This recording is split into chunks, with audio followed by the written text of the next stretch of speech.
Day 3 of shaving daily until I decode all 3 criminal laws and reach 10,000 followers.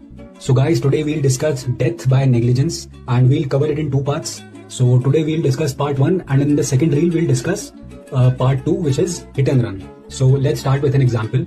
A doctor gives a wrong injection without checking the patient's records. The patient dies. Now the doctor didn't want to kill the patient, but his carelessness caused death. That's death by negligence and it's a criminal offense under section 106 subsection 1. Now let's understand the essentials of this section. First is, do you owe a duty of care to the person who died? So did you fail in that duty by being careless or not paying enough attention? And third is, did your carelessness directly cause the death? And fourth is, would a reasonable person would have acted differently in the same situation? If all these essentials are fulfilled, then the person can be held guilty of death by negligence. So guys, follow me for more such legal knowledge. I'll be decoding all 3 criminal laws one section at a time. Goodbye.